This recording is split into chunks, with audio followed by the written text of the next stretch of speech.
donné un message de Noël ici au Ramadan. Et je crois que j'avais parlé sur le sujet, et c'est soit ici ou à Phoenix, sur pourquoi la petite Bethléem. Et je crois donc que c'est ici que j'avais parlé l'année passée sur nous avons vu son étoile en Orient et nous sommes venus pour l'adorer. Et vous savez, nous lisons la Bible et nous nous posons des questions. C'est pourquoi? Et ce soir, je pensais, si vous voulez bien me supporter un instant et prier avec moi, j'essaierai de vous donner mon message de Noël.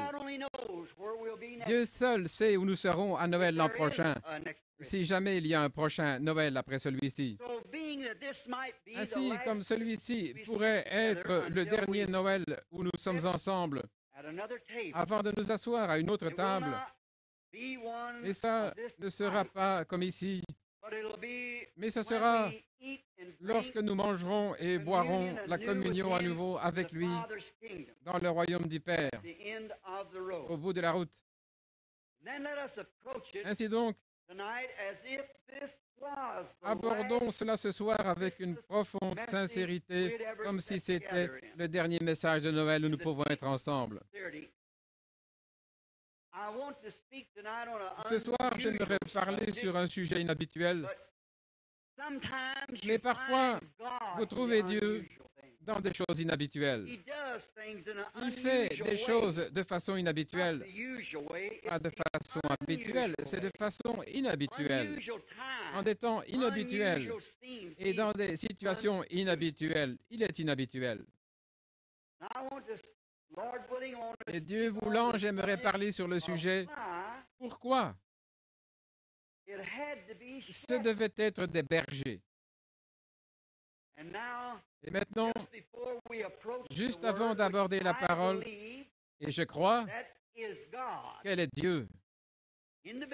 Au commencement était la parole, et la parole était avec Dieu, et la parole était Dieu.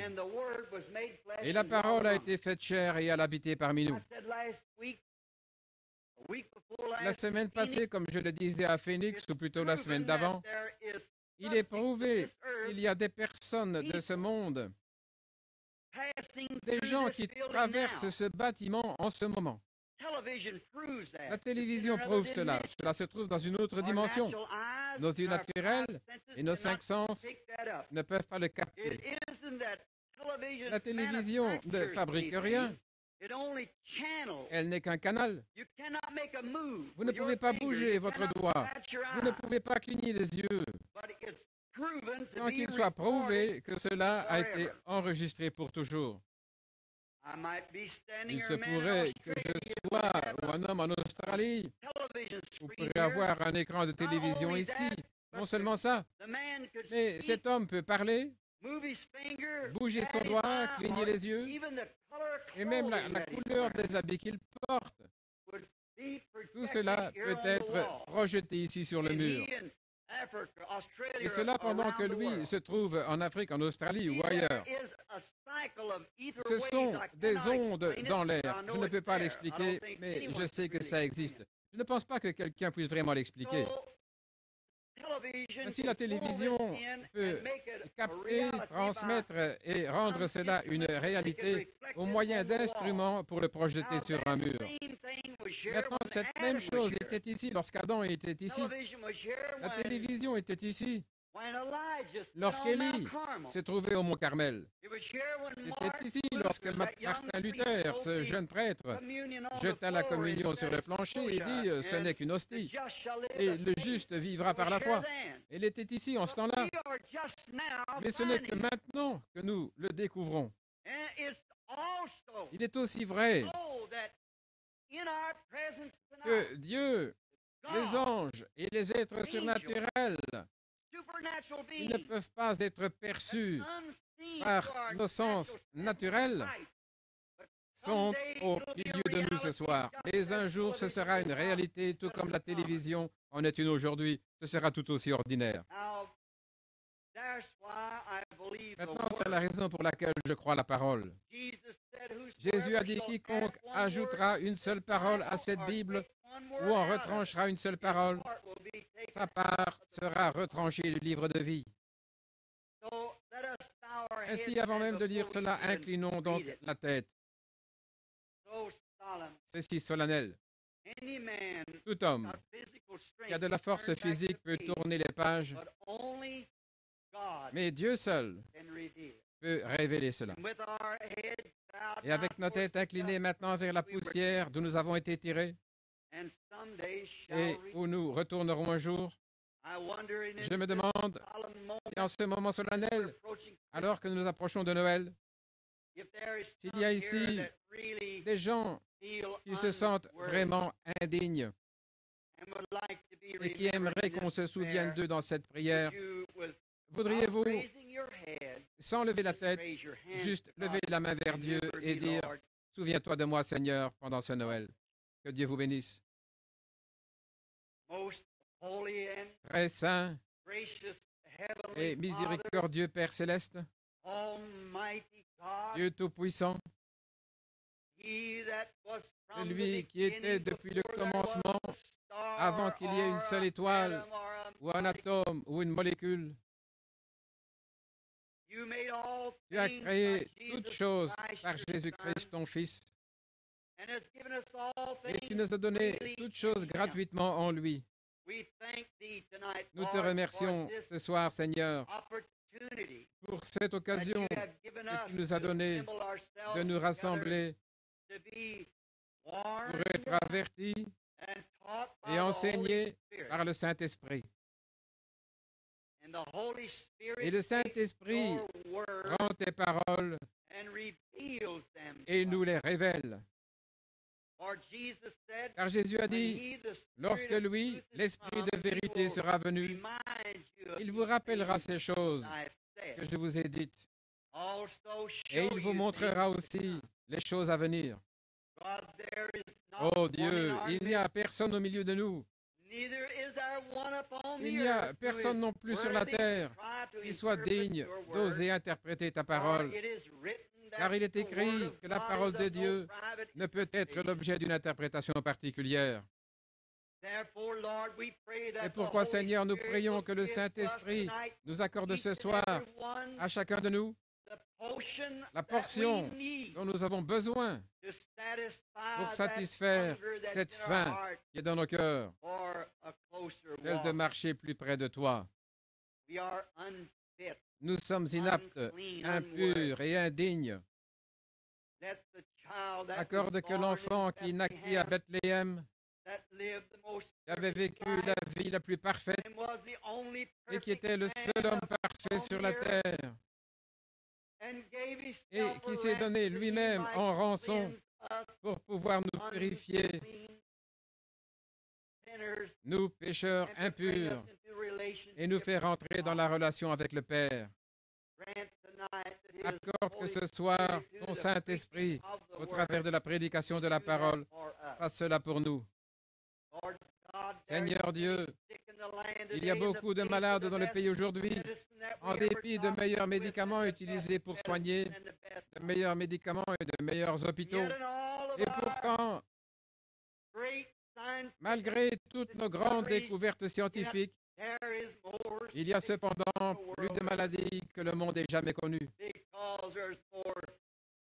C'est parce qu'il y a plus de péchés et d'incrédulité que le monde ait jamais connu. Aide-nous ce soir, toi, le grand médecin, et guéris les malades qui sont au milieu de nous. Et accorde-nous l'esprit, le véritable esprit de Noël. Alors qu'aujourd'hui, alors que les cérémonies païennes, les arbres de Noël sont adorés, des histoires fictives, un homme appelé Père Noël, et nos lapins de Pâques et différentes modes que le monde commercial utilise pour faire du profit. Puisse cela être mis de côté, ô Dieu. Fais-nous entrer en Christ, la parole, car nous le demandons en son nom et pour sa gloire. Amen. Si vous voulez aller avec moi pour la lecture dans les Saintes Écritures, dans Saint Luc chapitre 2, m'entendez-vous bien? Y a-t-il une distorsion dans le micro? M'entendez bien là au fond? Et oui, levez la main, merci. L'Évangile selon Saint Luc chapitre 2. Et en ce temps-là parut un édit de César Auguste ordonnant un recensement de toute la terre. Ce premier recensement eut lieu pendant que était gouverneur de Syrie et tous allaient se faire inscrire chacun dans sa ville. Joseph aussi monta de la Galilée, de la ville de Nazareth, pour se rendre en Judée, dans la ville de David, appelée Bethléem, parce qu'il était de la maison et de la famille de David, afin de se faire inscrire avec Marie, sa fiancée, et qui était enceinte. Pendant qu'ils étaient là, le temps où Marie devait accoucher arriva, et elle enfanta son fils premier-né. Elle l'emmaillota et le coucha dans une crèche parce qu'il n'y avait pas de place pour eux dans l'hôtellerie. Il y avait dans cette même contrée des bergers qui passaient dans les champs les veilles de la nuit pour garder leurs troupeaux. Et voici l'ange du Seigneur leur apparut, et la gloire du Seigneur resplendit autour d'eux. Ils furent saisis d'une grande frayeur. Mais l'ange leur dit, ne craignez rien, car je vous annonce une bonne nouvelle qui sera pour tout le peuple le sujet d'une grande joie. C'est qu'aujourd'hui, dans la cité de David, il vous est né un sauveur qui est le Christ, le Seigneur. Et voici quel signe, à quel signe vous le reconnaîtrez, vous trouverez un enfant emmailloté et couché dans une crèche. Et soudain,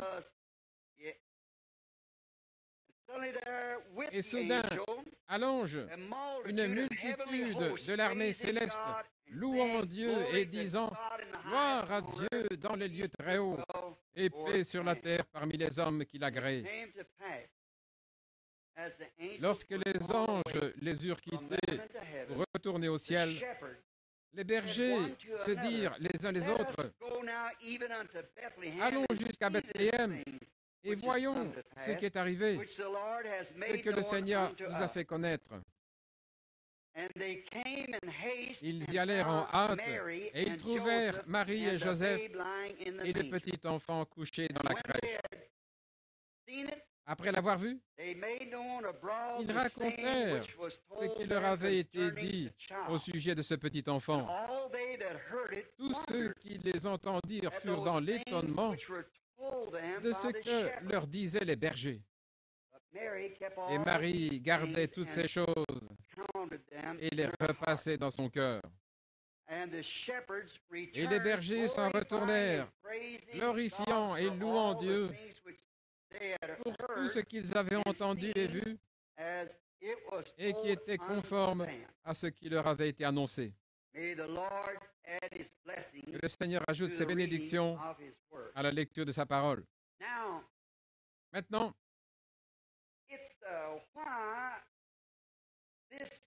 la raison pour laquelle ce grand événement a été révélé aux bergers serait un peu étonnant pour nous. J'ai quelques écritures mentionnées ici et quelques notes que j'essaierai de parcourir pour vous en donner la raison au mieux de ma connaissance. Et peut-être qu'après cela, le Seigneur, par sa grâce, ôtera ces pourquoi de notre esprit ce soir. Mais presque nous tous, je pense, à un moment ou à un autre, nous nous sommes posé la question de savoir pourquoi ce grand événement de tous les temps a été révélé aux bergers. Pourquoi cela a-t-il révélé aux bergers et non aux théologiens de ce jour-là? C'était eux qui avaient été formés pour entendre cela. Et pourquoi cela est-il venu en contournant les riches pour aller chez les pauvres? Aussi, pourquoi cela a-t-il contourné les gens qui ont étudié, les sages, et est venu aux humbles et aux gens sans instruction? Voilà quelques questions qui constituent le pourquoi de cette matière. Et remarquez, je pourrais avancer une autre raison pour laquelle cet enfant naquit à Bethléem. En effet, en hébreu, Bethléem signifie, comme nous l'avions vu ici il y a quelques années, Bethléem signifie la maison du pain de Dieu. Nous avions prouvé cela par les Écritures. Il ne pouvait provenir d'ailleurs. Bethléem a été fondée par Rahab et son mari. Rahab était une prostituée qu'un général avait courtisée, un général de l'armée israélienne, après qu'ils avaient pris Jéricho. Et dans sa condition, elle avait par la foi cru le message de Dieu et elle avait été sauvée. Et après cela, lorsque Josué a partagé le pays en indiquant là où chacun serait, et il y a une grande leçon que j'espère pouvoir apporter un jour à Tucson sur les mères israélites lorsqu'elles donnaient naissance à ces enfants, lorsqu'elles gémissaient sous les douleurs de l'enfantement de cet enfant, elles citaient le nom de l'enfant et cela plaçait l'enfant positionnellement dans la terre promise, la tribu. Ce qui est glorieux, c'est que toute la parole de Dieu s'accorde parfaitement. Si cela ne s'accorde pas, ce n'est pas la parole de Dieu qui ne parvient pas à s'accorder, c'est votre pensée qui ne s'accorde pas avec la parole. Quant à elle, elle s'accorde dans toute son entièreté. Il était le pain de vie, comme nous l'avions enseigné la semaine passée à Phoenix, ou plutôt la semaine qui a précédé. Et étant le pain de vie, il ne pouvait aller nulle part ailleurs que dans la maison du pain de Dieu. Et c'était là la raison. Maintenant, Jésus était alors né à Bethléem.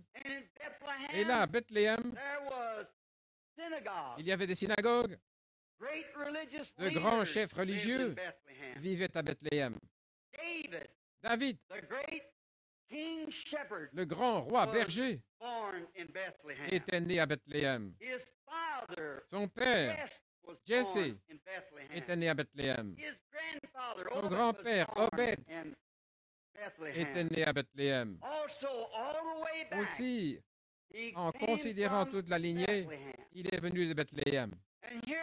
Et ici, Jésus, le fils de David, est né à Bethléem, juste là, à l'ombre de grande cathédrale.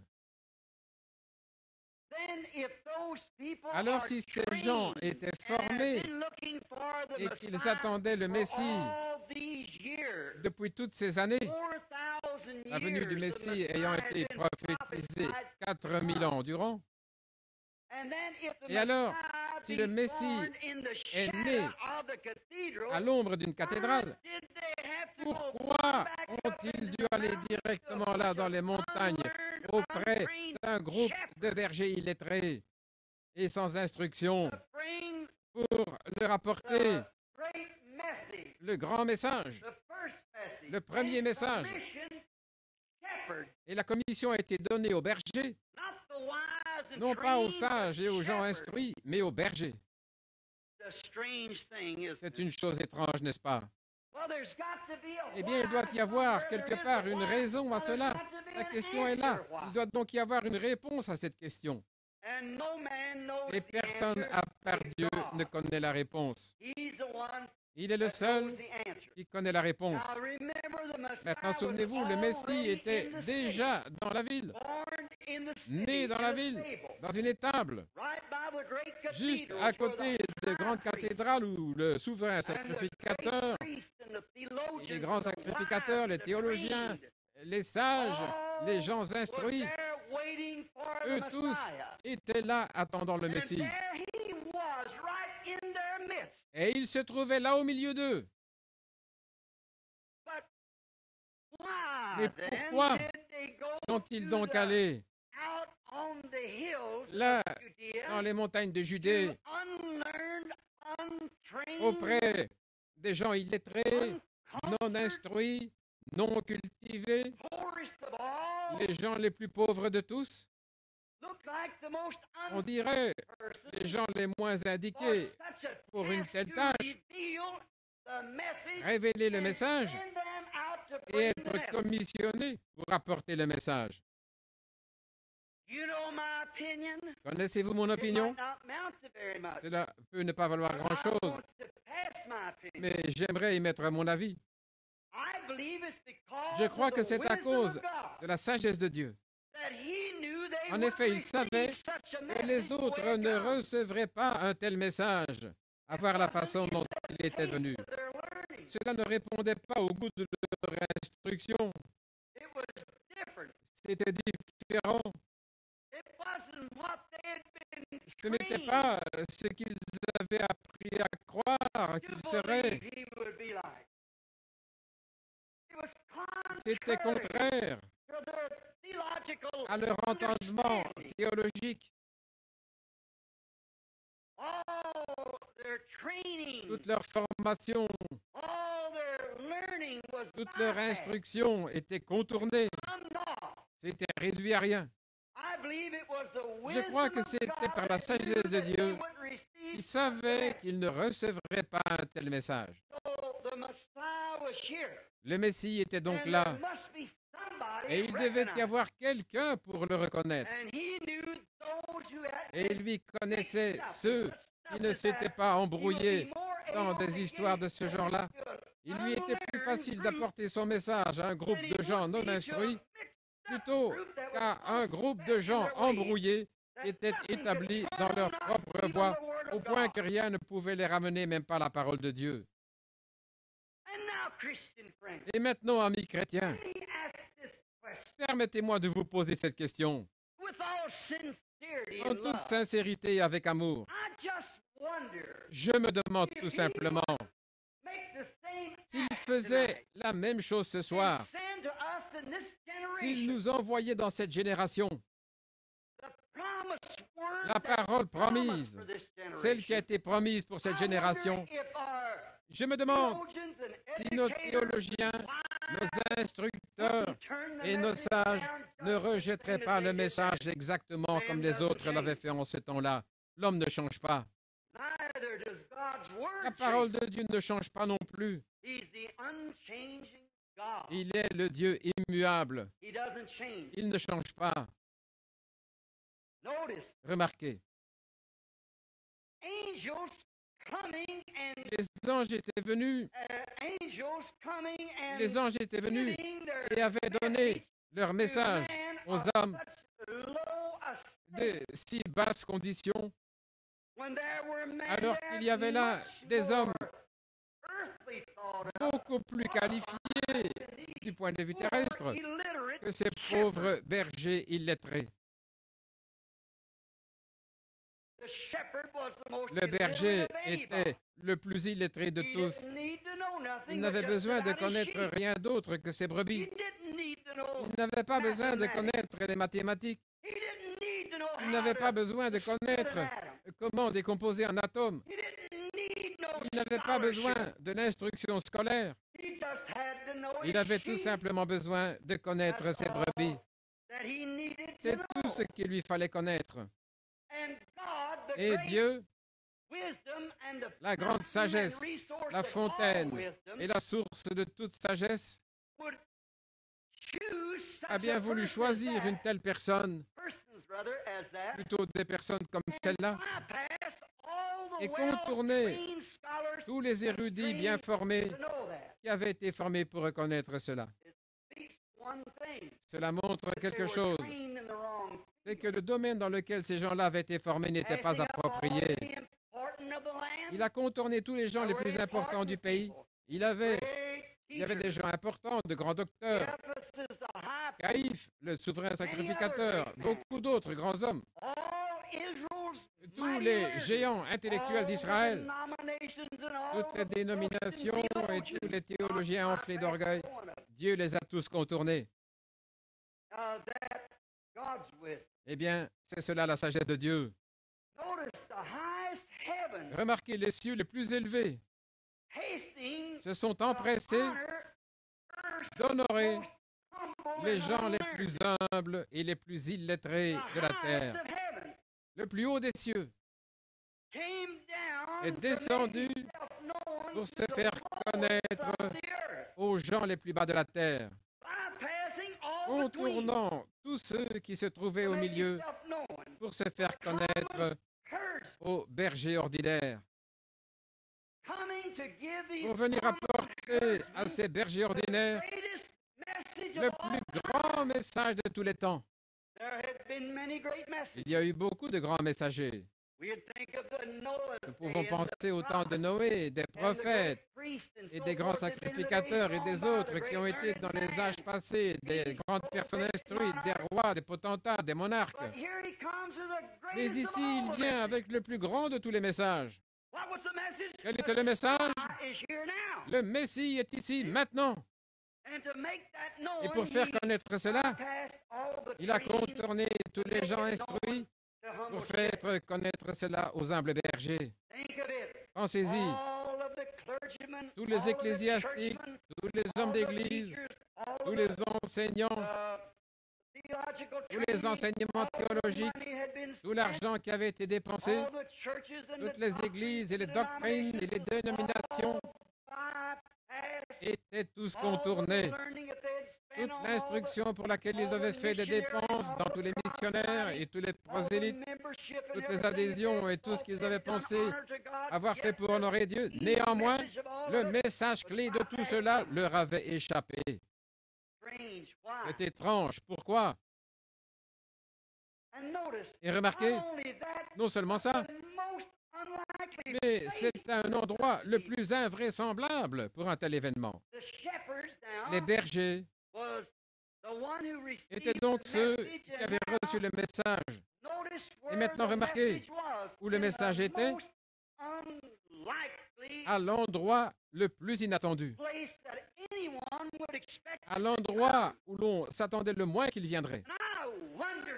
Et je me demande ce soir, si nous étions dans l'attente du vrai message du Seigneur Jésus, je me demande si cela arriverait dans un groupe étrange, une place que le monde hautement cultivé et les églises d'aujourd'hui considéreraient comme une bande d'hérétiques. Je me demande si ça ne serait pas là où nous le trouverions. Le lieu auquel on pensait le moins et les orateurs les moins qualifiés. Les bergers ne connaissaient rien sur l'art de parler, ils savaient simplement appeler les brebis. Eh bien, c'est peut-être là la raison pour laquelle cela leur a été envoyé. Mais il y avait une parole promise. Remarquez, cela pourrait se répéter. Cela a échappé à tous les nobles du pays. Cela a échappé à tous les nobles. Et ça a été révélé à des gens qui ne sont rien. Tous les nobles qui étaient décorés de grands diplômes, des docteurs en théologie et en psychologie et de hautes études, de grandes cathédrales et autres histoires. Tout cela a été contourné et la chose a été révélée aux gens de rien du tout. La sagesse, l'infinie sagesse du Dieu Tout-Puissant a fait cela pour leur montrer le plus grand message qu'il y ait jamais eu. Le Messie est maintenant sur la terre. Quelle sagesse! Cela ne pouvait provenir que de Dieu qui détient la sagesse. Toute la sagesse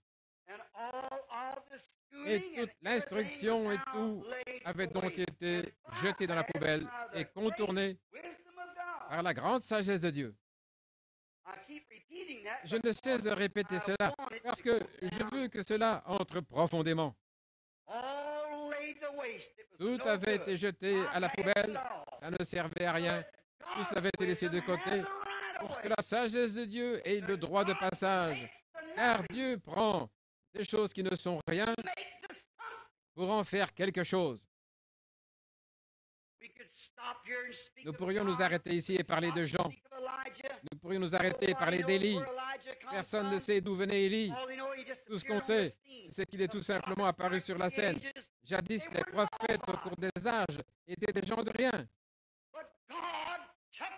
Mais Dieu a pris cela et a contourné l'éthique de l'Église et les enseignements pour montrer qu'il est Dieu. Il prend ce qui n'est rien pour faire quelque chose avec cela. Et en faisant cela, il montre sa sagesse et sa divinité du fait qu'il prend ce qui n'est rien. Lorsqu'il a créé l'homme pour la première fois, il a tout simplement pris une masse d'argile et en a formé un homme, alors qu'il n'y avait rien que de l'argile, mais il a formé un homme. Dieu prend donc des choses qui ne sont rien pour en faire quelque chose. Et tant que nous pensons être quelque chose, nous ne pouvons donc pas être utilisés dans la main de Dieu. Nous devons oublier tout ce que nous avons connu ou appris. C'est comme le grand Saint Paul. Il a dit qu'il a dû oublier tout ce qu'il avait appris afin de connaître Christ. Toute leur instruction, tous leurs enseignements et autres travaillaient à leur grand détriment. Cela l'avait finalement renié. L'instruction même qu'ils avaient acquise à son sujet pour croire en lui s'est retournée et est devenue son ennemi le plus acharné et l'a crucifié. Savez-vous que l'histoire se répète très souvent? C'est un fait établi. Cela pourrait arriver encore juste à côté de nous. Oh, dites-vous, si j'avais vécu en ce temps-là, eh bien, alors si vous voulez savoir ce que vous auriez fait en ce temps-là, regardez votre état actuel et vous pouvez voir ce que vous auriez fait en ce temps-là, parce que cela est certainement en train de se révéler. C'est révélateur. Ils avaient été enseignés à croire sa parole, et après, lorsque sa parole a été confirmée devant leurs propres yeux, ils ont renié la parole qui avait été confirmée. Après que Dieu eut confirmé ce qu'il ferait, et eut annoncé ce qu'il ferait, et qu'il eut confirmé ce qu'il ferait, alors ils ont changé de position et ils ont taxé cet homme de mauvais esprit, ce qui attira la malédiction sur eux tous. Pensez à ce qui avait eu lieu. Pensez à ce qui en fut la cause. Leur instruction les a amenés à ne pas reconnaître la parole même faite chair pour leur jour. L'instruction même qu'ils avaient eue dans leurs écoles, auprès des meilleurs enseignants. Et vous dites, eh bien, nous ne ferions pas ça aujourd'hui.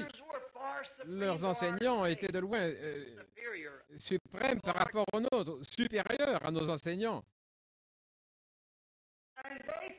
Mais ils avaient échoué.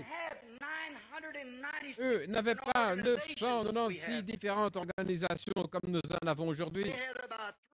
Ils en avaient environ 3. Et parmi ces 3, elles étaient réduites à 3. Aucune des 3 n'a reconnu cela. Cela montre tout simplement que ce que l'homme fait, c'est de la folie aux yeux de Dieu.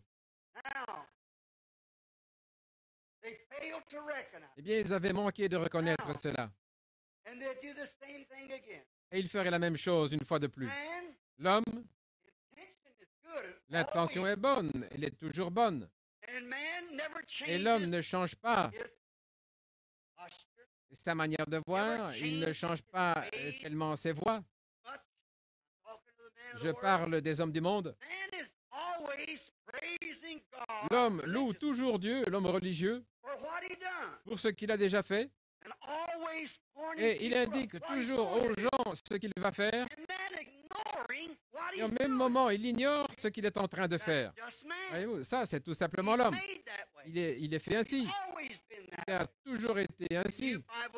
Et ce soir, vous, lecteurs de la Bible, vous savez que cela est conforme à la parole. C'est vrai. Les gens louent toujours Dieu pour ce qu'il a déjà fait. Ils annoncent ce qu'il va faire et ils ignorent ce qu'il est en train de faire. Ça, c'est tout simplement l'habitude de l'homme. Eh bien, à mon avis, la raison pour laquelle les enseignants avaient fait cela, c'est parce qu'ils avaient interprété la parole. En effet, eux tous croyaient dans la venue du Messie. Tout Israël croyait cela, et ils le croient encore aujourd'hui. Mais la raison pour laquelle ils ne l'avaient pas reconnu, c'est parce que son message ne correspondait pas à leur vision ecclésiastique. L'interprétation qu'ils avaient de la parole, le Messie ne s'était point manifesté conformément à leur interprétation de la chose. Ainsi, et par conséquent, ils ne l'ont pas reconnu, parce que cela ne correspondait pas à leur interprétation. Et comme je l'ai dit avant, et je le dis encore, Dieu n'a besoin de personne pour interpréter sa parole. Il est son propre interprète. Maintenant, la Bible dit, laissez-moi vous démontrer que c'est la vérité. Ésaïe le prophète, 715 ans avant que cet événement n'ait eu lieu, Ésaïe le prophète avait dit, une vierge concevra et elle enfantera un enfant. Il n'y a pas de doute que chacun dans cet âge-là avait pensé que sa fille serait la femme en question, car Ésaïe avait dit cela. Et vous voyez, cela a eu lieu 700 ans plus tard. Dieu n'avait besoin de personne pour interpréter sa parole, dire quand il le ferait ou la façon. Il avait dit qu'il le ferait et il l'a fait. Dieu a promis dans Ésaïe, également, je crois, le chapitre 28, vers le verset 18, et aussi dans Joël 2, 28, que dans les derniers jours, les 2 derniers 1000 ans, il déverserait son esprit sur toute chair. Il a dit, vos fils et vos filles prophétiseront, vos jeunes gens verront des visions, vos vieillards auront des songes. Et les choses qu'il ferait, Ésaïe a dit, c'est par des hommes aux lèvres balbutiantes et au langage barbare que je parlerai à ce peuple, et voici le repos. Mais ils n'ont pas écouté cela, ils ont secoué la tête et s'en sont détournés. Il a dit, toutes les tables de Dieu seront pleines de vomissures, et il n'y aura rien de pur. Et si cela n'est pas l'image de Jérusalem et de l'Église de ces jours-là, à la venue de Jésus, c'est également l'image de ce jour-ci. Cela ne fait que se répéter. Maintenant, lorsque Dieu dit qu'il va faire quelque chose, il a déjà fait. Peu importe ce que quelqu'un d'autre en pense ou ce que quelqu'un d'autre en dit, lorsque Dieu dit quelque chose, il est obligé d'interpréter cette parole lui-même. Et sa confirmation de la parole, c'est sa propre interprétation. Remarquez. La confirmation de son message sur le Messie. Il a promis ce que le Messie ferait à sa venue. Et lorsqu'il est venu, même lorsque les sages de l'Orient avaient regardé vers le sud-ouest, à partir de là où ils se trouvaient à Babylone, ils ont vu une étoile majestueuse. Saviez-vous que nulle part dans l'histoire, il n'est fait mention d'un quelconque observatoire alors qu'on déterminait le temps à partir des étoiles? Les grands hommes qui étudiaient ces étoiles, il n'y a aucune référence historique qui rapporte que quelqu'un parmi eux ait vu cette étoile. Pourquoi? Cela ne leur était pas donné. Ils ne s'y attendaient pas.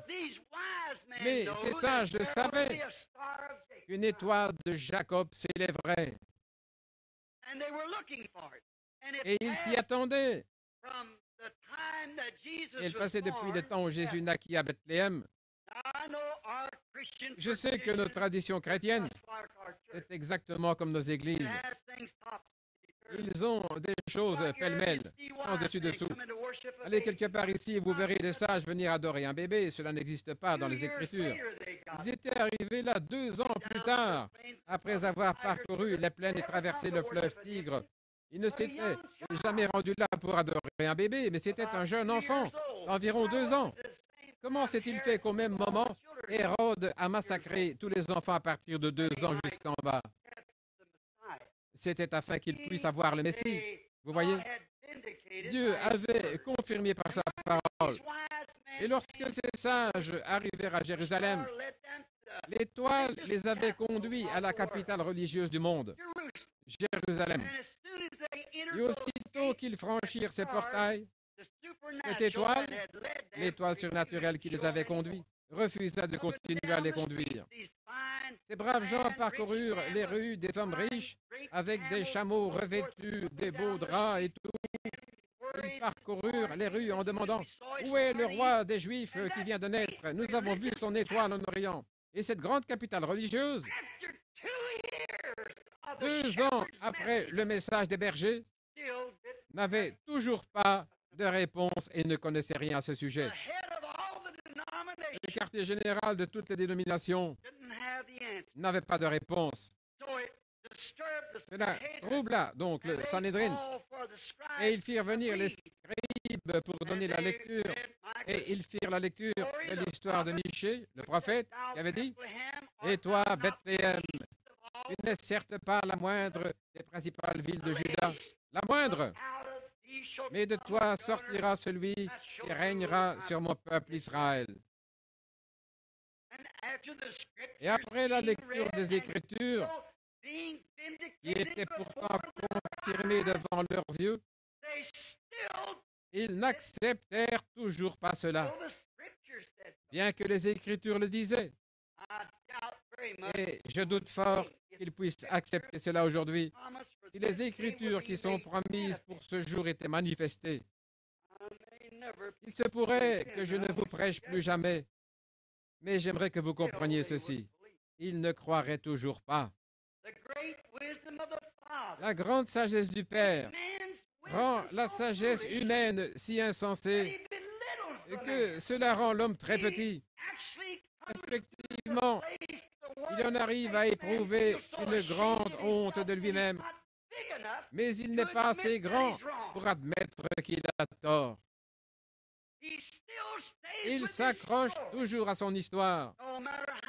Peu importe combien le Père prouve que sa parole est vraie et qu'il ne fait que ce qu'il a promis de faire, l'homme pense que sa sagesse est supérieure à celle de Dieu. Si la chose n'arrive pas selon sa sagesse, eh bien, ce n'est pas cela. Cela est vrai dans chaque âge, et cela l'est encore. Voyez-vous donc combien le tout s'accordait parfaitement. Quelle inspiration c'était pour ces bergers. Les anges descendant pour parler aux bergers. Les anges de Dieu venant pour parler à un groupe de bergers. Je ne sais pas si jamais vous avez eu le privilège de parler avec un berger ou de passer un temps avec un berger. Si oui, je n'aimerais pas dire cela à cause de la remarque que je m'apprête à faire dans un instant. Mais le berger reste avec les brebis pendant si longtemps et qu'il arrive même à rire comme les brebis belles. Il parle comme les brebis. Et il a une odeur pareille à celle des brebis. C'est vrai. En effet, il est avec les brebis. Tout ce qu'il connaît, ce sont ses brebis. Eh bien, la parole confirmée de la vérité. Lorsque ces bergers, des gens humbles et sans instruction, quel honneur, combien c'est approprié que ce soit un berger qui reçoive le message de la naissance d'une nouvelle brebis. Cela ne pouvait être annoncé à nul autre que le berger. C'est pour cette raison qu'il était né dans une étable et non pas dans une maison. Les brebis ne naissent pas dans une maison, ni dans une chambre d'hôpital décorée en rose, voyez. Elles naissent dans une étable et dans les champs. C'est la raison pour laquelle il a été conduit au calvaire. Vous ne pouvez pas mener une brebis à marcher dans le couloir vers l'abattoir. Saviez-vous cela? Dans les abattoirs, on a un bouc pour conduire les brebis. Et une fois que le bouc arrive au lieu où on abat les animaux, il saute et laisse les brebis continuer. Une brebis doit être conduite. Elle ne peut pas se conduire elle-même. Ainsi donc, il fallait que ce soit le berger allant chercher sa brebis. Lorsqu'ils ont trouvé le bébé Dieu exactement à l'endroit où le message avait dit qu'il serait, et lorsqu'ils ont trouvé ce message du messager dans la crèche, exactement à l'endroit où les anges avaient dit qu'il serait, j'entends des gens dire, un ange m'a parlé. Il a dit ceci et cela. Combien c'est des fois ridicule. J'ai entendu des gens dire qu'un ange leur avait parlé, leur avait dit telle et telle chose, laquelle était absolument contraire à la parole. Comment un ange pourrait-il donc faire cela? C'est absolument impossible. Si Dieu vous disait qu'une certaine chose allait arriver, vous dites qu'il vous a dit cela et que cela n'arrive pas, alors ce n'était pas Dieu qui vous a parlé. Souvenez-vous tout simplement de ça. C'est vrai, Dieu ne ment pas. En lui, il n'a point été trouvé de mensonge. Lorsqu'ils trouvèrent l'enfant, oh, quelle joie cela a dû être pour eux. En effet, l'ange leur avait donné le message. Ils ont trouvé les choses exactement comme l'ange l'avait annoncé, à l'endroit exact où l'ange avait dit qu'il serait. Quel événement ça a dû être pour eux? Dans une crèche. Pourquoi? Voyez-vous combien ces bergers se sentaient à l'aise dans l'étable? Comment, à votre avis, un théologien se serait senti là?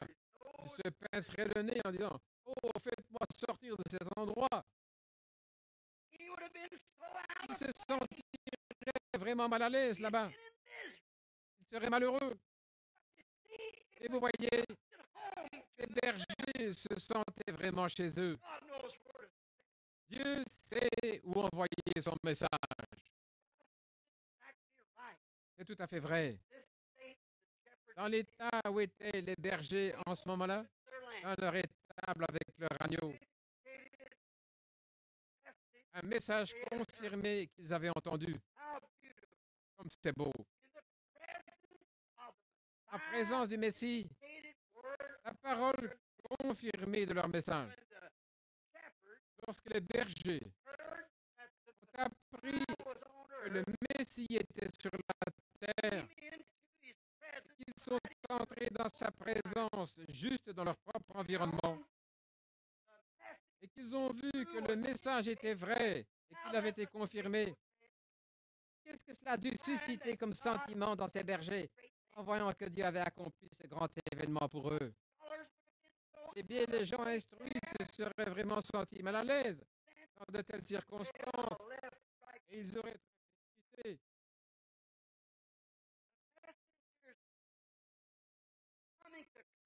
Pourquoi le messager était allé auprès des bergers ordinaires?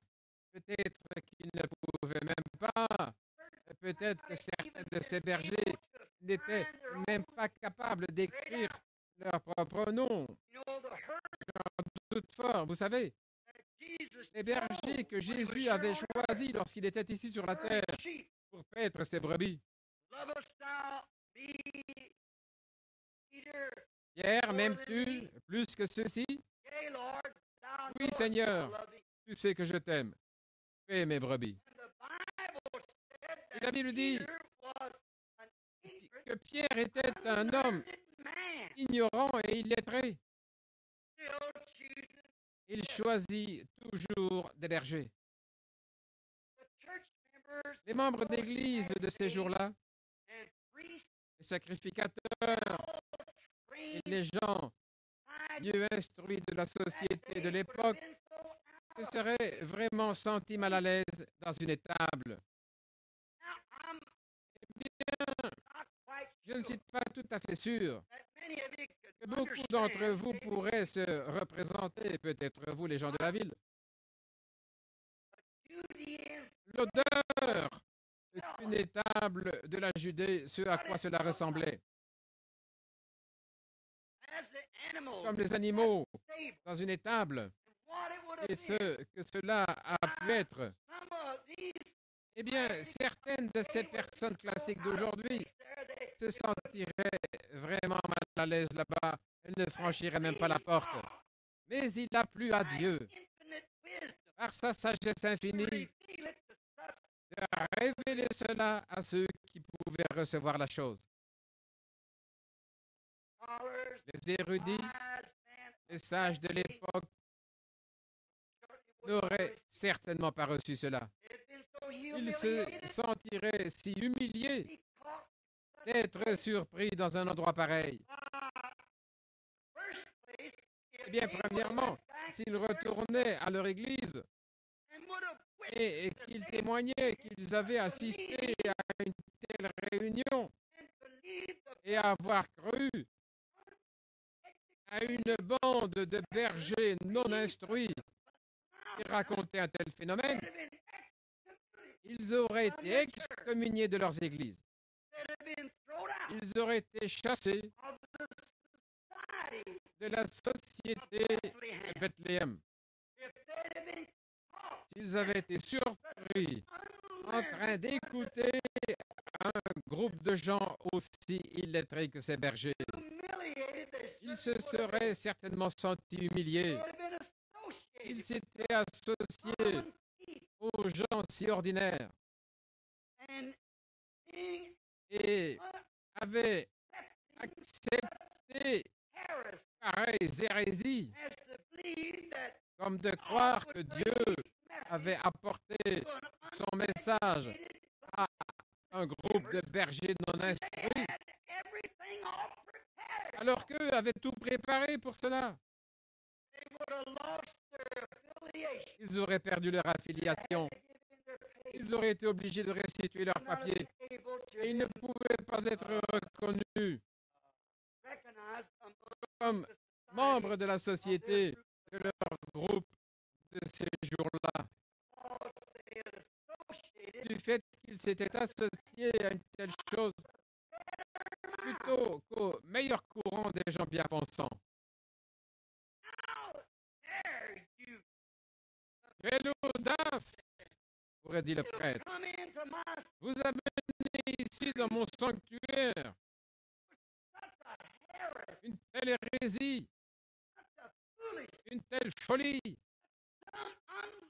comme quoi un illettré de la campagne, là, qui n'est même pas allé, qui n'a pas terminé son premier livre de lecture, et vous avez pu croire à un message comme celui-là, selon lequel un ange est descendu et leur a parlé. Mais qu'arriverait-il si cet homme pouvait dire « J'ai vu son message confirmé ». Il dirait « Je vais immédiatement te rendre tes papiers et tu n'es plus membre de cette communauté ». Le temps change, mais les gens ne changent pas. Cela serait probablement arrivé encore une fois aujourd'hui. Ils auraient été rejetés de leurs églises. Mais les bergers se sentaient complètement à l'aise dans ce lieu, en compagnie de l'agneau de Dieu. Et tout bon berger fait la même chose. Lorsqu'un bon berger qui veille sur les brebis voit la parole de Dieu être rendue manifeste et confirmée, ce qu'il a promis de faire, Le berger se sent vraiment chez lui. Et n'importe ce que quelqu'un d'autre dit, Dieu l'a promis et Dieu l'a accompli. Ils disent les jours des miracles sont passés, le baptême du Saint-Esprit n'existe pas, le baptême du Saint-Esprit n'existe pas, c'était pour les apôtres. Et qu'un véritable berger de la parole prêche une fois cela avec la puissance de la résurrection, montrant que Jésus-Christ est le même, hier, aujourd'hui et pour toujours. Le jour de la Pentecôte, Pierre a dit, la promesse est pour vous et pour vos enfants, et pour ceux qui sont au loin, en aussi grand nombre que le Seigneur notre Dieu en appellera. Pour qu'il appelle, la promesse et la même bénédiction sont toujours vraies. Et qu'un authentique berger qui nourrit avec la parole doit cela être confirmé. Tous les théologiens du monde ne peuvent pas lui arracher cela. En effet, il sait que Dieu l'a dit et que cela est arrivé. C'est tout. C'est toujours la parole de Dieu.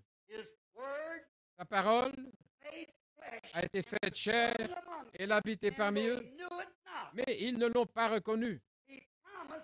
Il a promis la même chose pour aujourd'hui. Je me demande si nous reconnaîtrons cela. Les orgueilleux et les sages n'avaient point reçu pareille chose. Et ils croyaient que si le Messie était sur la terre, cela devrait certainement se produire dans leur dénomination et que ce serait leur groupe qui recevrait cela. Sinon, ça serait faux. Eh bien, pensez-y sérieusement. Si ce n'est pas dans leur groupe, alors, avez-vous remarqué cela? Dieu n'avait jamais choisi quelqu'un de leur groupe, mais il a choisi quelqu'un qui n'avait aucun lien avec l'un d'eux. En effet, un groupe aurait dit, vous voyez ce que nous avons fait? Et il ferait la même chose aujourd'hui. Mais Dieu choisit quelqu'un qui n'est rien. C'est la raison pour laquelle il a choisi les bergers. Les bergers se sentaient vraiment chez eux, avec l'agneau de Dieu au milieu d'eux. La parole faite chair parmi eux. Les fiers et les sages n'avaient jamais reçu cela. Cela est passé à côté d'eux. Et nous pouvons en dire autant pour ce jour-ci ou n'importe quel âge. C'était la même chose à l'époque de Martin Luther, la même chose à l'époque de John Wesley. C'était la même chose à l'époque des pentecôtistes. Mais Dieu ne s'arrête pas à cause de l'organisation de quelqu'un. Il continue à faire avancer son esprit pour confirmer sa parole. Cela devrait être ou se passer au sein de leur propre conseil. Sinon, ils ne l'acceptaient pas. Eux-mêmes, ils sont si obstinés aujourd'hui, toutes les églises. Elles se mettent à faire ceci et cela et à unir toutes les églises ensemble. Et maintenant, ils s'attendent à un messager qui peut unir tous les protestants, les catholiques et les orthodoxes, tous ensemble, et en faire une seule grande église. Eh bien, mes frères, j'ai eu le privilège de prêcher des centaines de différentes religions. Et il y a des gens de bien dans toutes ces religions. Et maintenant, souvenez-vous, je prophétise. Chaque organisation devra accepter ceci, sinon elle ne sera plus une organisation. Cela exercera une pression sur vous. Avez-vous lu le journal de Tucson aujourd'hui, là où les prêtres catholiques ont aidé à ordonner, c'est dans le journal, ils ont aidé à ordonner un clergé protestant dans le Missouri. Et qui a approuvé cela? Les presbytériens, les baptistes, les luthériens et les assemblées de Dieu. Cela se trouve dans le journal de Tucson d'aujourd'hui. Oh, c'est choquant! Il ne s'agit pas des gens qui s'y trouvent.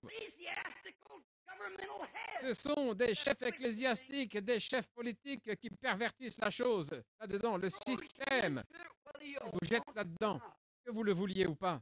Vous ne pouvez pas continuer à être une organisation et échapper à cette colère qui va venir sur la terre. Et voyez si cela n'est pas vrai. Il se peut que je sois déjà parti lorsque cela arrivera. Et alors référez-vous à l'une de ces bandes Et alors, si ce n'est pas le cas, je suis un faux témoin. Si c'est le cas, c'est que j'ai dit la vérité. Ils auraient taxé cela de l'œuvre d'un mauvais esprit qui s'oppose à leur courant qui prône les pensées positives. Vous entendez beaucoup parler d'avoir des pensées positives. Vous n'avez qu'à placer votre pensée sur quelque chose de positif. Le diable peut faire cela. Il n'y a qu'une seule chose qui domine tout, et c'est la parole de Dieu. Vous pensez contrairement à la parole de Dieu, oubliez votre façon de penser. Pensez à la parole. Le Messie, pensait-il, ne se retrouverait pas dans un tel endroit, dans un tel gâchis. Pouvez-vous vous représenter un excellent et brillant souverain sacrificateur ou un clergyman de tout calé en théologie, aller à une étable pleine de fumier et accepter le message d'un pauvre humble berger sans instruction qui viendrait dire: voyez, je peux vous prouver, voici l'enfant, voici le messager. Et vous savez ce que ces gens auraient dit? Cet homme est sincère, il est honnête dans ce qu'il dit, mais il est complètement dans l'erreur. J'ai vu des gens mener une vie si correcte qu'on ne pouvait pas croire, on ne peut rien leur reprocher. Néanmoins, il disait, il est sincèrement dans l'erreur. Il ne sait tout simplement pas de quoi il parle. Dieu ne pourrait pas faire pareille chose. Mais ils avaient là l'évidence. Et après cette évidence, allez là, à l'étable, et voyez si cet enfant n'est pas couché là. Il dirait, vous avez été ensorcelé par un mauvais esprit qui vous a amené à dire pareille chose. Et pourtant, cela était conforme à la parole de Dieu. Mais eux étaient trop aveugles pour voir cela, parce que leur théologie les avait aveuglés. Quelle tragédie! Être surpris dans un tel endroit, dans un gâchis comme celui-là, dans une étable, alors qu'ils avaient une meilleure place où le recevoir. Ils avaient tout arrangé pour sa venue. Et alors, penser que lui viendrait là et qu'il ne confierait pas le message à leurs enseignants, mais qu'il donnerait cela à une bande de bergers illettrés, et ensuite amener son propre fils, faire qu'il naisse dans une étable, une écurie ordinaire de chevaux, dans une crèche de paille. Bien, il ne pouvait pas être ainsi, il ne pouvait pas le croire, parce que c'était trop humble. Et c'est très simple. C'est ainsi que les sages passent toujours par-dessus cela. C'est trop simple, ça les confond. Ils attendaient un Dieu pour beaucoup plus tard, alors qu'il était juste là. Ils s'attendent à quelque chose d'éloigné, alors que cela se trouve ici même, parmi eux, maintenant. Christ, ressuscité de mort, le même hier, aujourd'hui et pour toujours. Cela avait contourné toutes leurs grandes choses. Et cela était certainement la vérité. Le Messie était là. Et nous savons cela aujourd'hui. Nous croyons cela aujourd'hui. Nous acceptons cela aujourd'hui. Mais alors, si Dieu a promis quelque chose pour cette Noël, il a promis quelque chose pour ce jour-ci, et qu'il prouve que cela est ainsi, et que nous continuons à nous éloigner de cela, nous sommes exactement dans la même catégorie que les gens de cette époque-là, ceux qui avaient manqué la chose, parce que cela ne vient pas selon le goût dénominationnel.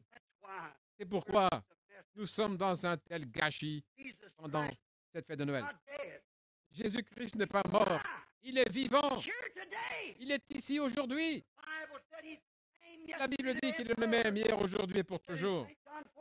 Il a dit dans Saint Jean 14:12, celui qui croit en moi, non pas celui qui prétend croire, celui qui dit qu'il croit, et celui qui croit en moi fera les œuvres que je fais.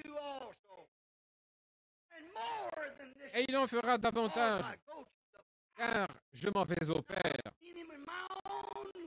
Et je l'ai vu dans ma propre vie faire les mêmes œuvres plus que ce qu'il fit en ce temps-là, ce qui est écrit dans les pages de cette Bible. Et cela passe par-dessus la tête des sages d'aujourd'hui. Et cela est révélé aux enfants qui veulent apprendre, comme Jésus avait prié. C'est vrai. Il a fait plus. J'ai vu dans mon jour, pendant mes 33 ans de ministère, je l'ai vu faire davantage que ce que j'ai lu à son sujet dans la Bible. Les mêmes œuvres en plus grand nombre. Mais peu importe ce qu'il a fait en ce temps-là, pensez-vous que le Sanhédrin avait cru en lui? Eh bien, disait-il, vous êtes ensorcelés.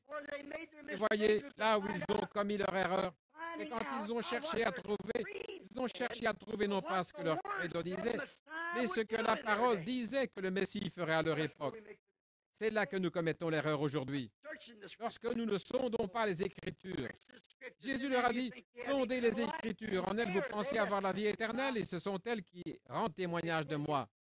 Elles vous disent qui je suis. Remarquez, Dieu savait d'avance qu'il ferait cela. C'est exactement la raison pour laquelle il a dû apporter cela au berger. Il savait que les autres ne le recevraient pas.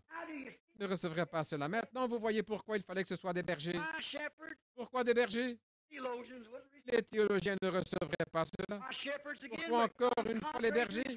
Cela pourrait-il venir contrairement à sa parole? Non, ils étaient des bergers. Ils connaissaient les brebis et c'est ainsi qu'il était né, une brebis, un agneau.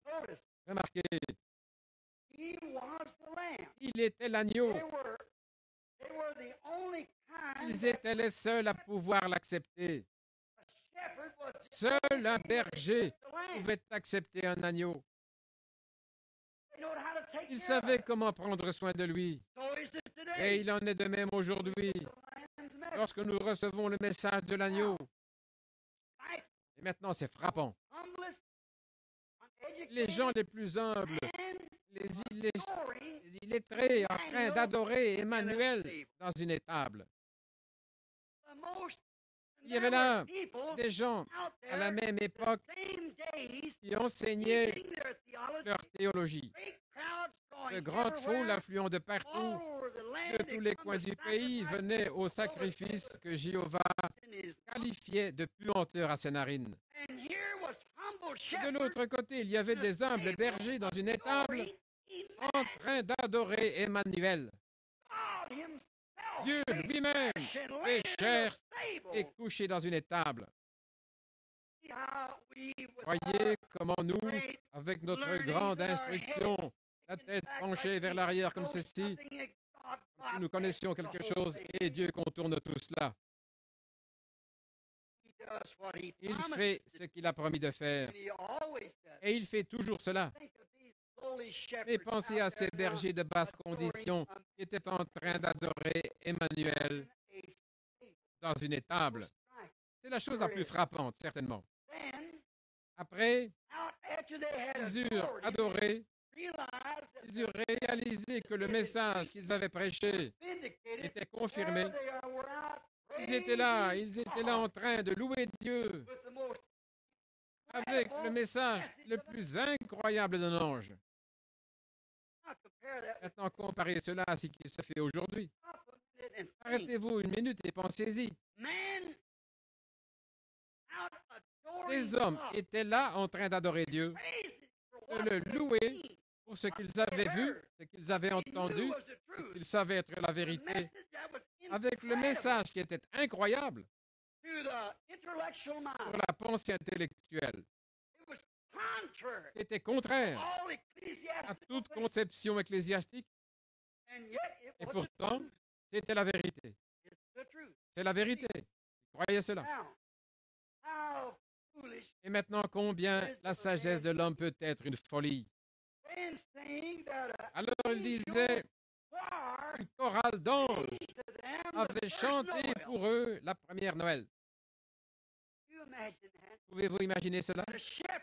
Un berger qui ne pouvait pas écrire son nom et exhalait l'odeur de la bergerie, parcourant la rue en criant « Gloire à Dieu dans les lieux très hauts !» Nous savons qu'il est sur la terre. Les sacrificateurs ont dit, cet homme a perdu la raison. Consultez les registres et voyez s'il est membre de notre assemblée.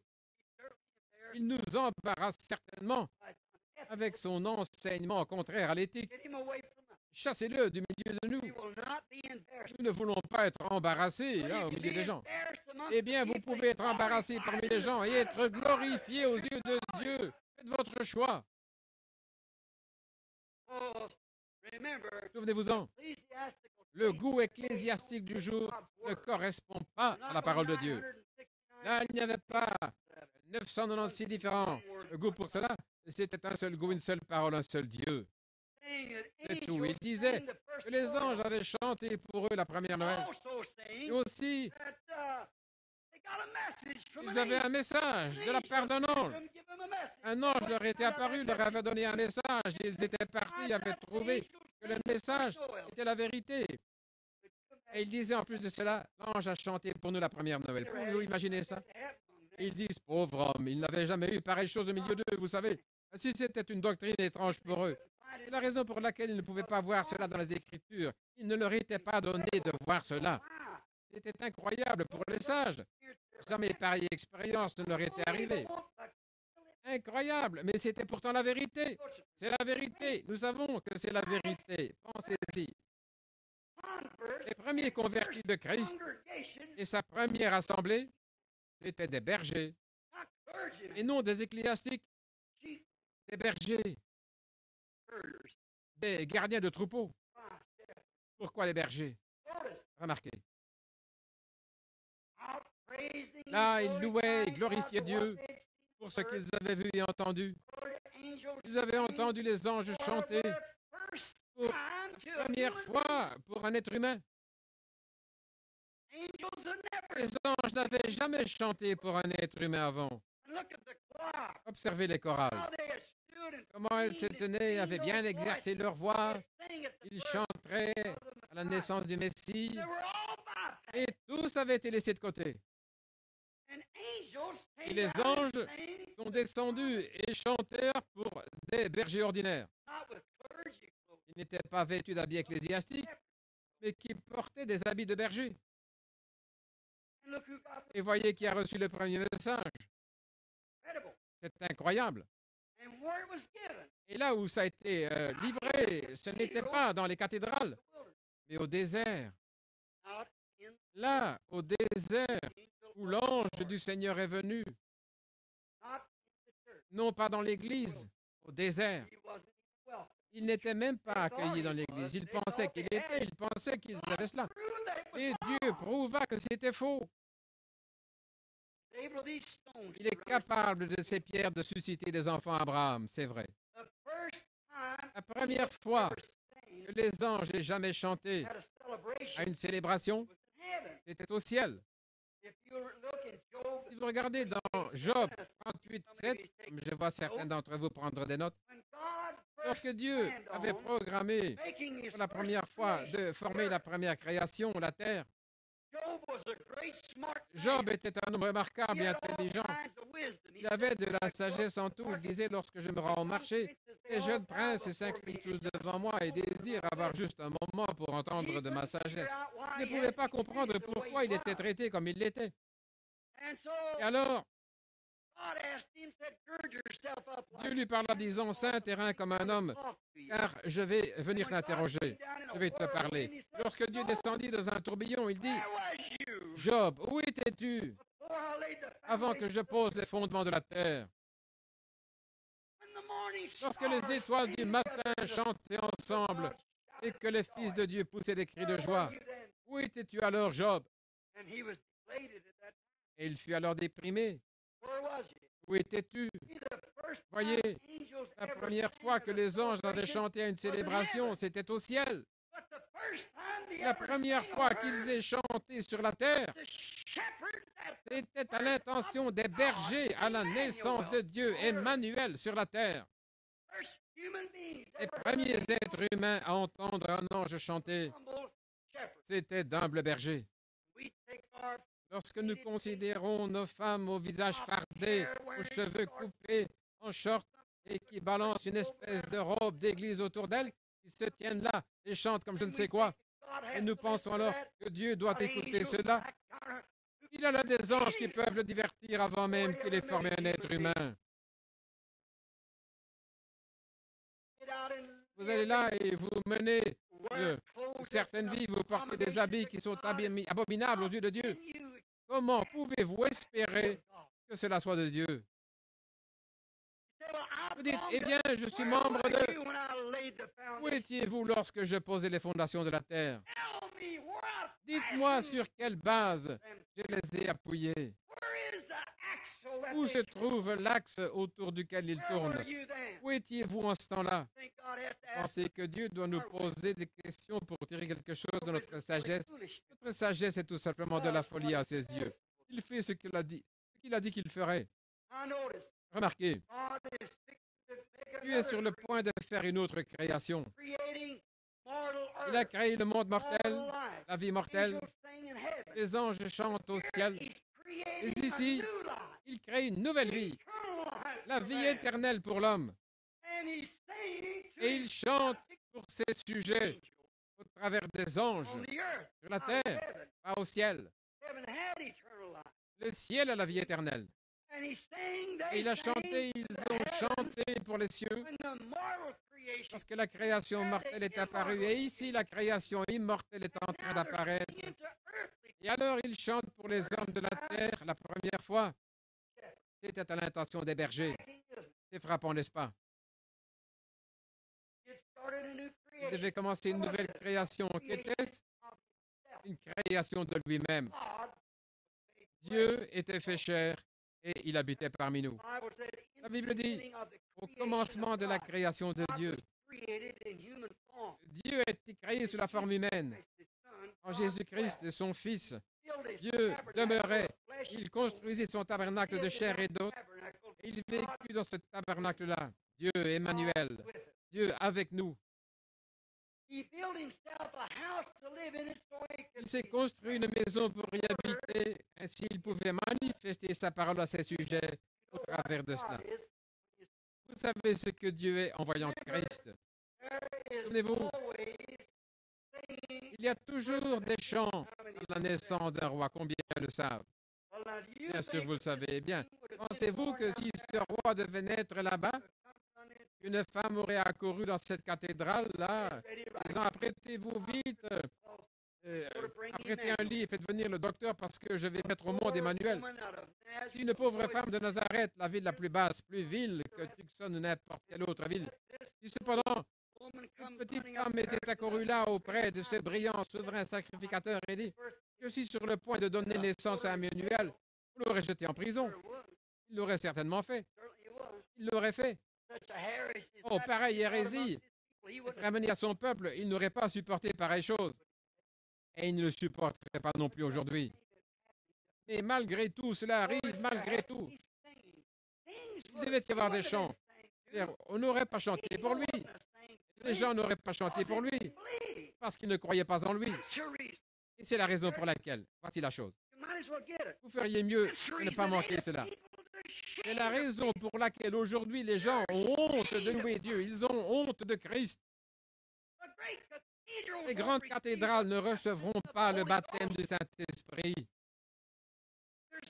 Ils sont tellement figés dans leurs manières ecclésiastiques qu'ils ne recevront pas cela. Dieu va se trouver quelqu'un par qui il peut être loué. Il est capable de ces pierres de susciter des enfants à Abraham.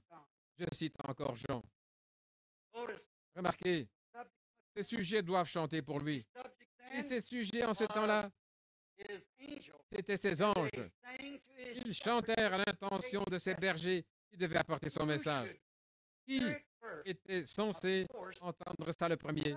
Naturellement, ces sujets. C'étaient eux qui devaient être les premiers à entendre le chant du roi. Ça devait être ses sujets. Et qui étaient ces sujets? C'est plutôt frappant, n'est-ce pas, mes frères? Ce n'étaient pas les ecclésiastiques. Ce n'étaient pas les théologiens. C'est vrai. Ce n'étaient pas les gens des dénominations. Non. C'étaient des bergers. Pourquoi? Une brebis était née. Voilà la raison. Ces sujets entendent dire cela. Dieu savait qui croirait. Dieu envoya son message à ceux qui croiraient cela. Il a toute la sagesse. Il sait où envoyer son message, qui va le croire. Le plus élevé du ciel envoyé aux hommes les plus bas sur la terre. Jésus a dit dans Matthieu 5, heureux les pauvres en esprit, car le royaume des cieux est à eux. Marie, si vous prenez note des Écritures, c'est dans Matthieu 5. Si vous prenez note des Écritures, c'est ce que j'ai écrit ce soir dans les Écritures. Marie a dit dans Luc 1,52, lorsqu'elle était ointe de l'Esprit, le Saint-Esprit était sur elle, elle a dit, il a élevé les humbles. Marie a dit cela, la mère de Jésus. Elle a dit, il a élevé les humbles. Luc aussi a dit, les hommes du peuple l'entendaient avec joie. Non pas l'élite, les théologiens, les docteurs de la loi et en théologie, mais les hommes du peuple l'écoutaient avec joie, les gens de basse condition. Tout au long des Écritures sacrées, le message de la rédemption a été apporté par des bergers et au travers des brebis. Je dois terminer car nous arrivons au moment de clôturer. Je suis en train de sauter beaucoup d'écritures juste pour pouvoir vous amener à cette pensée ici. Dans toutes les Écritures, la rédemption a été représentée par des bergers et des brebis. C'est vrai. Nous sommes tous d'accord là-dessus. Pourquoi? C'était sous forme de type et d'ombre.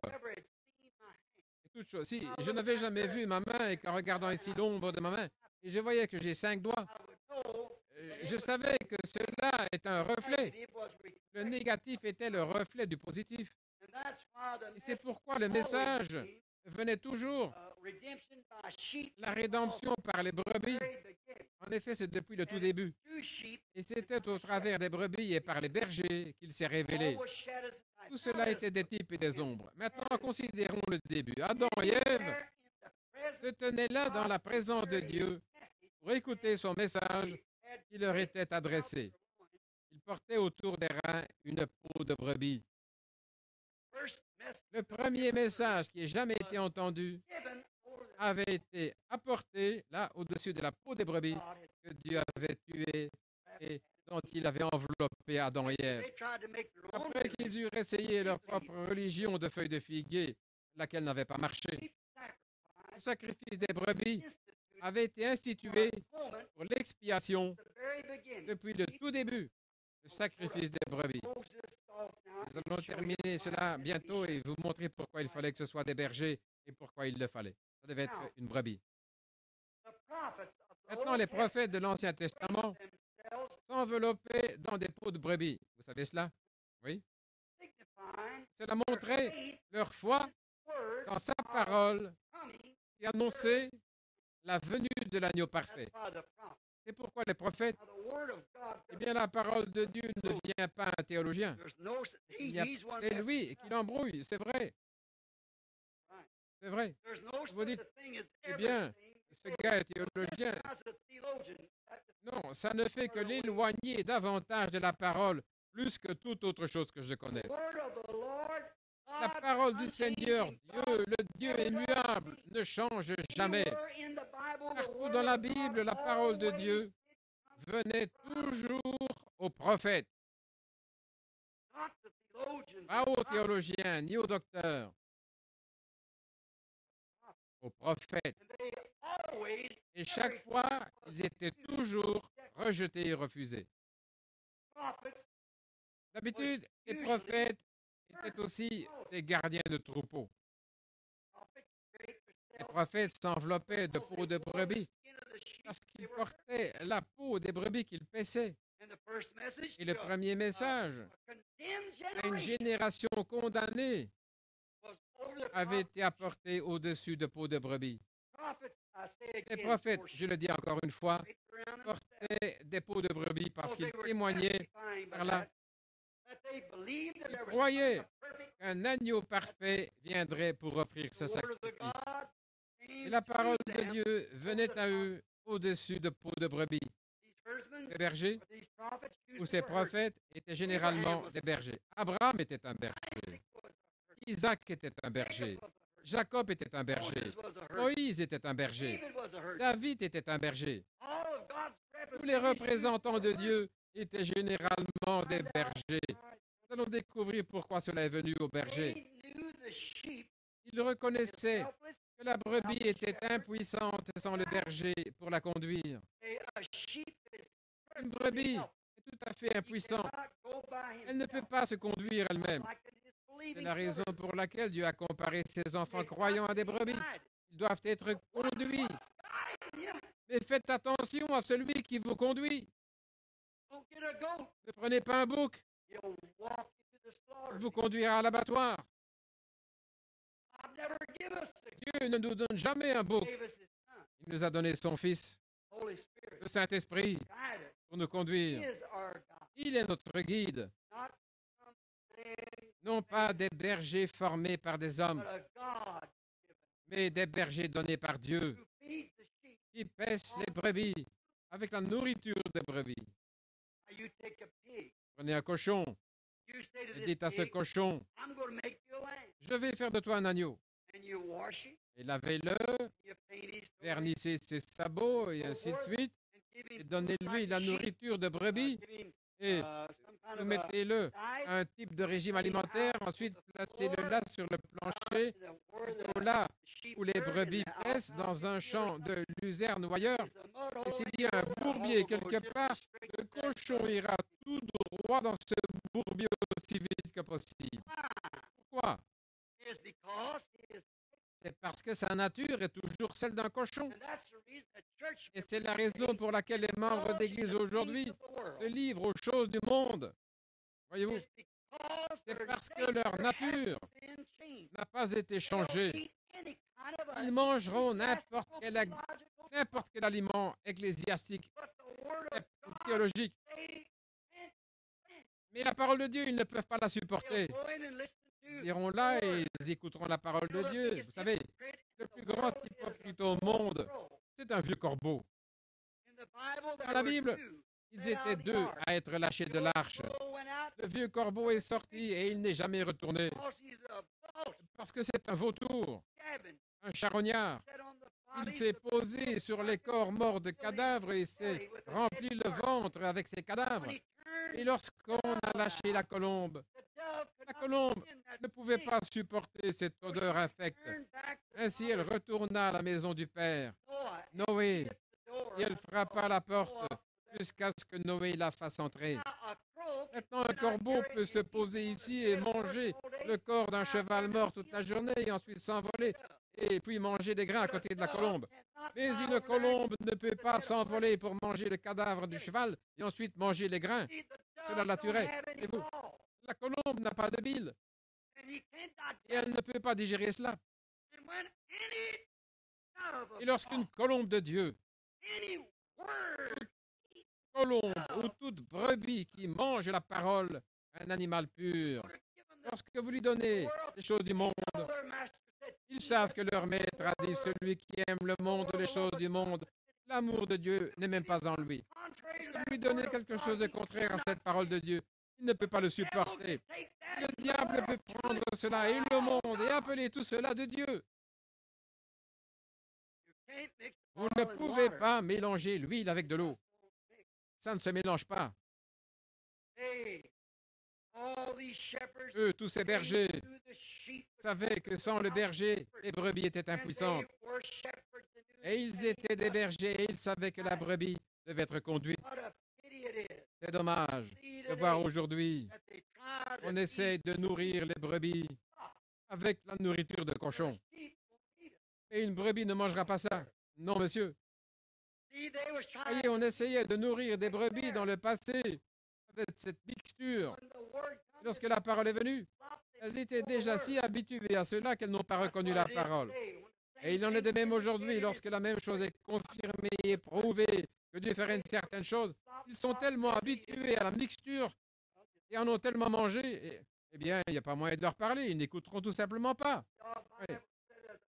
La Bible dit, comme un chien retourne à ce qu'il a vomi, et un cochon à ses vomissures, à son bourbier, ainsi en est-il aujourd'hui. Écoute la parole et ensuite retournez droit dans ce même vieux bourbier et dire, c'est du fanatisme, ne croyez pas une telle chose.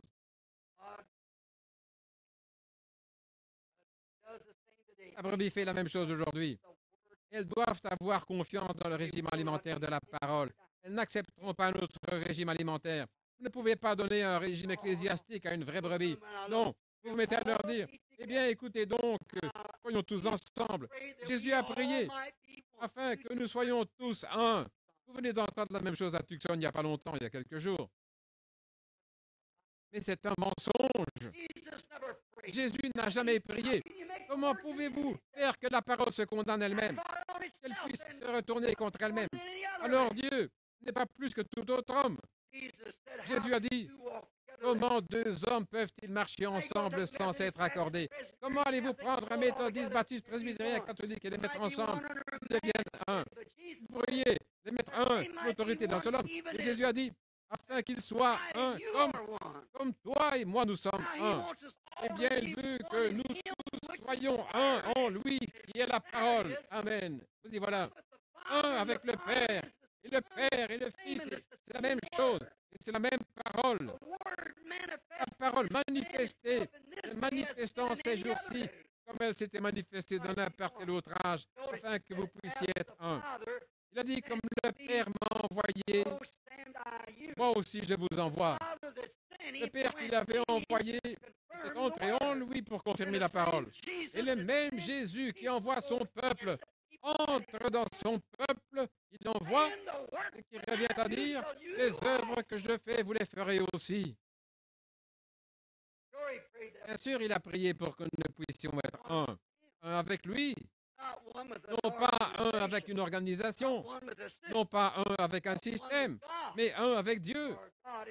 Car Dieu et sa parole sont un. Et Jésus et Dieu étaient un. Vous et moi, ainsi que la parole, nous devons être un. C'est vrai, nous devons être un, en accord avec la parole. Non pas ce que quelqu'un d'autre dit, s'il ne fait pas l'objet d'une interprétation particulière. Prenez ce qu'il a dit, croyez-le, et Dieu confirmera cela, que c'est la vérité. Vous pensez que c'est uniquement pour les disciples, prenez-le au mot. Mettez ça une fois à l'épreuve et voyez. Vous découvrirez qu'elle agira pour vous exactement comme il avait promis. Oui, monsieur, elles ne mangeront pas cette vieille mixture. Elles doivent avoir un régime des brebis. Saint Jean 10 déclare, mes brebis connaissent ma voix. Et s'il est la parole, alors quel genre de voix a-t-il? Mes brebis connaissent ma voix. Elles ne suivront pas un étranger. Jésus a dit, elles ne suivront pas la voix d'un étranger. Ainsi, ces brebis ne suivent pas la voix d'un étranger. Elles ne les suivront pas. Les prophètes, les bergers et les brebis, tous témoignent de sa venue. Eh bien, observez le Dieu immuable dans ses plans immuables de sa parole en ces jours-ci. Pensez-y, quelques minutes. La parole immuable. Écoutez, si Moïse était venu avec le message de Noé, cela n'aurait pas marché. Si Jean-Baptiste était venu avec le message de Moïse, cela n'aurait pas marché. Si Jésus était venu avec le message de Moïse ou le message de Noé, ça n'aurait pas marché. Et Wesley, il était venu avec le message de Luther, ça n'aurait pas marché. Si la Pentecôte était venue avec le message de Wesley, ça n'aurait pas marché. Nous venons d'entendre le témoignage. Maintenant, Dieu continue à agir. Observez tout simplement la parole. Voyez où nous en sommes. Pourquoi donc la première annonce des bergers, tous ces prophètes, tous ces grands hommes étaient des bergers? Alors pourquoi Dieu, qui est immuable, devrait-il changer sa méthode ici même pour apporter cela aux théologiens? C'était des bergers. L'arrivée de l'agneau parfait, le sacrifice expiatoire, devait venir au berger. Le berger connaît ses brebis mieux que toute autre personne. Personne ne connaît une brebis autant qu'un berger. Il y est exercé. Vous aussi, il connaissait quel genre de nourriture elles pouvaient manger. Il savait ce que les brebis mangeaient.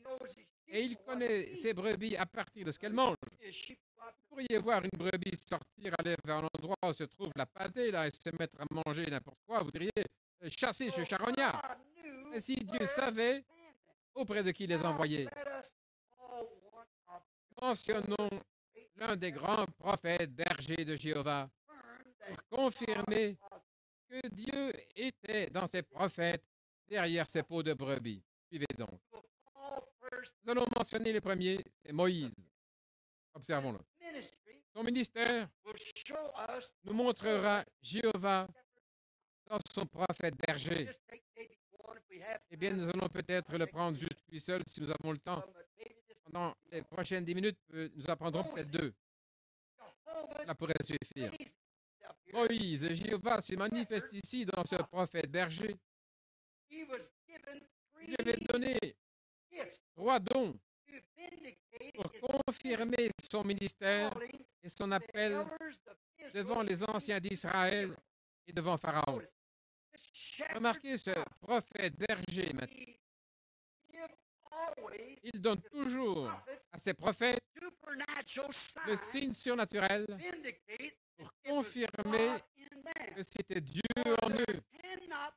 Car il ne peut y avoir la présence de Dieu sans que des choses surnaturelles se produisent. Et jamais Jéhovah n'est apparu sans que le surnaturel l'accompagne. Ça doit être ainsi. Il a toujours prouvé qu'il est avec ses prophètes en confirmant ce qu'il prophétisait, pour autant que ce soit conforme à sa parole.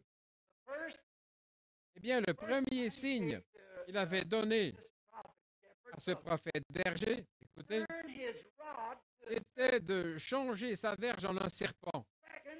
Le second signe, sa main s'était couverte de lèpre. Le troisième signe était de prendre l'eau du fleuve Nil d'Égypte et de la changer en sang. Il a donné 3 signes pour prouver, quant à l'Égypte, à Israël, il était la parole parlée de Dieu. Maintenant, souvenez-vous, Moïse a créé. C'est vrai.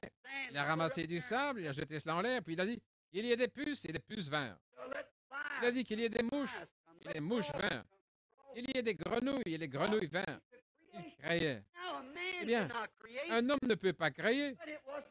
Et pour commencer, ce n'était pas l'homme. C'était Jéhovah dans son prophète berger.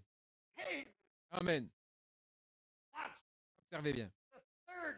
Le troisième signe qu'il lui a donné n'était pas lié à son office. Il n'était pas non plus lié à sa personne. Son troisième signe. Remarquez. Les 2 premiers signes étaient liés à lui, à sa personne et à son office. La Bible dit que seuls ces 2 signes avaient une voix. L'autre signe n'avait pas de voix. Mais les 2 signes qui se manifestaient à partir de sa propre personne, à l'intention de son peuple, avaient des voix. Mais le troisième signe, remarquez, il avait été donné. Le signe, le troisième signe, était le signe de la mort. L'eau devenant du sang. Si votre sang devenait de l'eau, alors vous mourriez. Et là où il y a du sang répandu, c'est un signe de la mort. Et il en fut ainsi pour Pharaon. Le troisième signe, c'était de changer l'eau du Nil en sang. C'était pour démontrer son message à Pharaon, comme quoi notre Dieu est le Dieu qui est au-dessus du Nil, au-dessus du Dieu du Nil. Il est Dieu au-dessus de toute chose. Et il allait apporter la mort sur cette nation. C'est ce que signifiait le signe du sang. Oh là là, un signe direct de la mort, le sang. Et les 2 autres signes avaient des voix de la prophétie. J'espère que maintenant vous lisez entre les lignes ce que je dis. Mais les deux autres signes avaient des voix de prophétie à l'adresse d'Israël concernant son avenir. Eh bien, vous étiez sur la montagne il n'y a pas longtemps, lorsque les cailloux avaient été jetés en l'air. Maintenant, il allait changer la nature pour amener celle-ci à œuvrer en leur faveur. Observez la perche, observez le serpent, observez la mer Rouge et tout ce qu'il avait donc fait. Observez cet aiguillon de berger, rayé pour eux un chemin à suivre. Le bâton qui était dans la main du berger,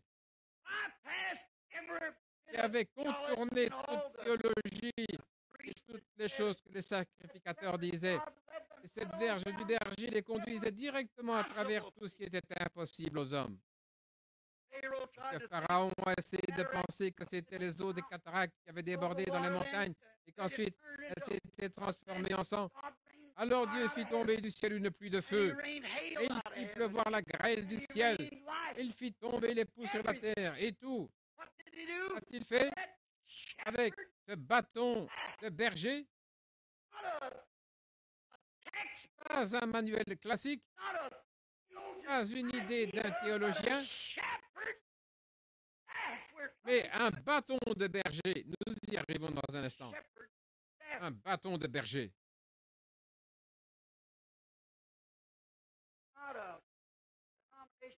Pas un livre de prière d'une dénomination, mais un bâton de berger.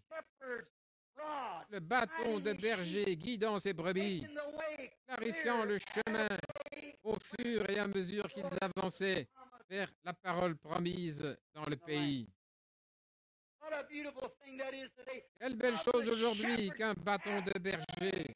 Aujourd'hui, guidant ses brebis vers le pays de la promesse, contournant toute la théologie et toute autre chose de ce monde, les choses du monde, les dénominations et tout, rayant le chemin et prouvant que sa parole est la vérité. Le bâton des bergers précédait. Et remarquez, ce même bâton de berger qui guidait les brebis, vous croyez cela? Il a certainement guidé les brebis. Il les a délivrés en les faisant sortir de l'Égypte avec ce bâton en main. Nous pourrions dire beaucoup de choses à ce sujet. Pour toucher les points essentiels, il a conduit les brebis et envoyé le jugement sur ceux qui avaient rejeté la chose.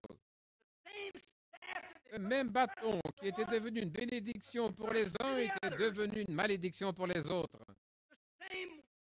Les mêmes eaux au sujet desquelles Noé avait prêché, il avait sauvé, avait condamné le monde. Le même bâton qui conduisait Israël vers la terre promise avait condamné ceux qui avaient refusé de suivre le prophète berger. C'est vrai. Il était devenu un bâton de jugement. La nature, observez comment Dieu s'exprime dans sa nature. Si seulement nous avions le temps, j'ai écrit une note. Dieu s'exprimant dans sa nature. Nous n'avons pas le temps pour démontrer cela. Et il a confirmé cela plus tard par le serpent d'airain sur l'aiguillon des brebis du berger, l'aiguillon autour duquel il a enroulé ce serpent dans le désert. Cela parle de la venue de la véritable expiation pour les maladies et les péchés. Ce bâton s'était transformé en serpent devant Pharaon. Et le même Pharaon a essayé d'imiter cela par les magiciens.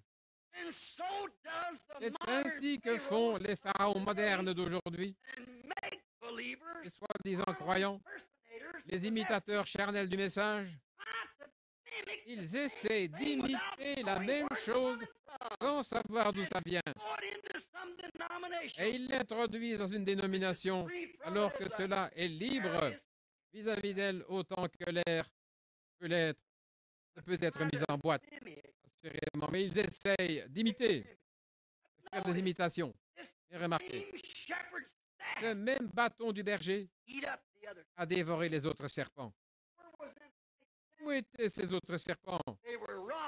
C'était des verges sur le plancher et on ne ramassa qu'une seule verge. Les cieux et la terre passeront, a dit Jésus. mais ma parole ne passera point. Cela parle de la venue de la véritable expiation du péché. Aussi, l'avenir d'Israël présenté, et ensuite cela annoncé en ce qui concerne Israël.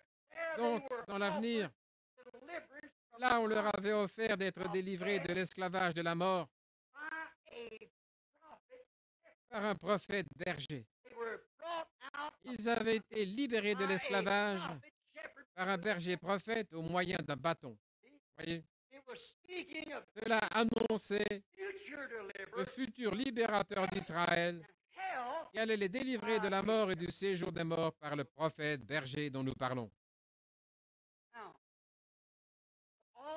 Bien, tous ceux, comme nous le savons tous, Israël n'a pas reçu la parole de ce berger prophète. Tout Israël n'a pas reçu cela. Maintenant, remarquez, il se plaignait. Oh, lorsqu'il accomplissait les miracles, c'était un grand homme. Mais lorsqu'on est arrivé à son message, c'était différent. Tous les grands signes suivent la venue d'un nouveau message. Nous savons cela. Ils se sont plaints dans le désert, là, et ils moururent par milliers. Franchement, il n'y a eu que 2 d'entre eux qui passèrent de l'autre côté, qui furent sauvés sur 2,5 millions. 2 sur 2,5 millions. Vous dites, que leur est-il arrivé? Ils sont éternellement morts. Tous, frère Branham, Jésus a dit qu'il en était ainsi. Ils ont dit, nos pères ont mangé la manne dans le désert. Ils ont bu au rocher. Jésus a dit, et ils sont tous morts, éternellement séparés. Tous. Remarquez qu'ils s'étaient plaints au sujet de la voie pourvue par Dieu. Ce fut la raison pour laquelle ils moururent. Eh bien, écoutez attentivement. Ne manquez pas ces quelques dernières remarques. Ils se sont plaints. Qu'est-ce qui a fait qu'ils meurent au désert? C'est parce qu'ils s'étaient plaints au sujet de la voie pourvue par Dieu, consistant dans le message d'un seul homme, un prophète. La conduite par un seul homme. Dites-moi quand Dieu a jamais utilisé un groupe de gens pour qu'ils conduisent. Vous ne trouverez pas cela dans la Bible. Un seul homme. La parole lui à Moïse. Corée, nous savons tous qu'il rassembla les gens autour de lui et ils se plaignirent, disant que Dieu était injuste en faisant pareille chose. Confier le message à un seul homme, il a dit, nous tous, nous sommes saints. Pourquoi ne pouvons-nous pas former une dénomination? Pourquoi ne pouvons-nous pas organiser ceci ou faire ceci, cela? Dieu a dit, c'est par toi de lui, j'en ai assez. Souvenez-vous, Jude dit la même chose concernant les derniers jours. C'est vrai. Ils ont péri à cause de la révolte de Corée. Nous savons aussi ce qui est arrivé à Corée et aux autres et qui avaient mis en doute la parole de Dieu ainsi que la sagesse de Dieu au sujet de la conduite par un seul homme. Ils périrent tous. Eh bien, nous verrons Dieu dans le prophète berger et voilant ses plans futurs par la voie du signe suivant. Regardez, nous voyons cela. Maintenant, voyons ça dans le signe suivant. Remarquez, il avait été envoyé vers ses frères qui étaient en esclavage, dans la servitude, avec un message de délivrance, avec un signe donné par Dieu pour confirmer ses déclarations. Israël avait accepté son message, ils avaient cru cela, ils l'avaient tous cru. Et au temps du soir, ils étaient attirés par ces miracles. Et au temps du soir,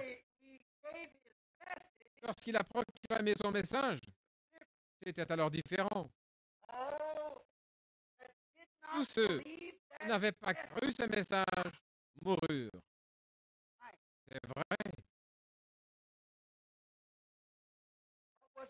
Quel était le message? Le message portait sur le jugement à venir.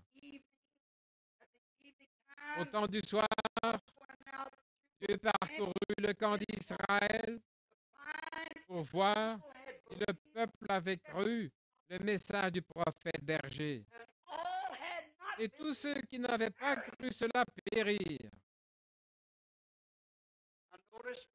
Alors, remarquez, nous allons ramener cela au grand berger, juste dans quelques temps. Observez le ministère de ce grand prophète berger.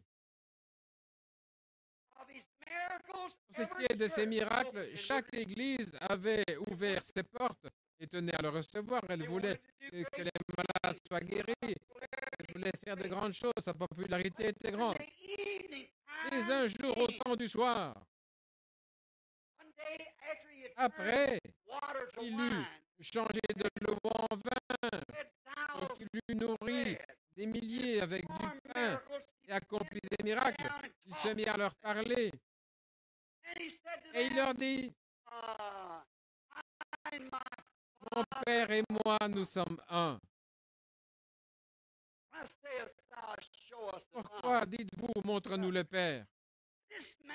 Oh frère, cet homme se fait égal à Dieu. C'était trop pour leur conception ecclésiastique. Alléluia. Pourtant, c'était la vérité. Il l'était. Et après qu'ils ont fait ça, beaucoup ne l'ont plus suivi. Puis il s'est retourné, il a dit, si vous ne mangez la chair du Fils de l'homme, et si vous ne buvez son sang, vous n'avez pas la vie en vous. Eh bien, que pensez-vous? Les personnes intellectuelles et intelligentes penseraient de cela. J'imagine que le sacrificateur qu'il avait reçu au temple s'était senti très gêné de l'avoir reçu là-bas. En voyant cet homme se lever et dire une chose comme celle-là, si vous ne mangez ma chair, et si vous ne buvez mon sang, il a dit, cet homme est un vampire. Mangez ma chair et boire. C'est un cannibale. Vous, les gens bien pensants, vous feriez mieux de vous éloigner d'un tel lunatique. Jamais il n'a expliqué cela. Il a tout simplement déclaré. Il a fait cela pour les achoper, pour séparer les brebis avec les boucs. Il avait cela pour les écarter. Et alors personne ne voulait plus coopérer avec lui. Il ne coopérait plus avec lui depuis ce temps-là. Remarquez, au temps du soir, Dieu a parcouru le camp et a vu qui avait cru, et il avait fait la même chose aujourd'hui, au jour du grand berger. Observez le ministère du grand prophète berger. Et remarquez bien ceci pour les croyants de son message. Mais pas ce message du soir. Il ne voulait pas le croire. Il ne croyait pas qu'il était Dieu. Il voulait faire de lui un homme de bien. Il voulait faire de lui un prophète. Il était un homme de bien et il était un prophète. Mais il était plus que ça. Ça, c'est ce que soutient l'enseignement courant d'aujourd'hui. C'était juste un homme de bien. Il était un prophète. Il n'était ni plus ni moins Emmanuel. Il était Dieu manifesté en Jésus-Christ, son Fils, faisant de lui et du Père une même personne. C'est tout ce qu'il pouvait être. Zacharie 14, 7, je pourrais dire ceci, parle encore des lumières du soir et du message au temps de la fin. Avez-vous remarqué cela? Tous ceux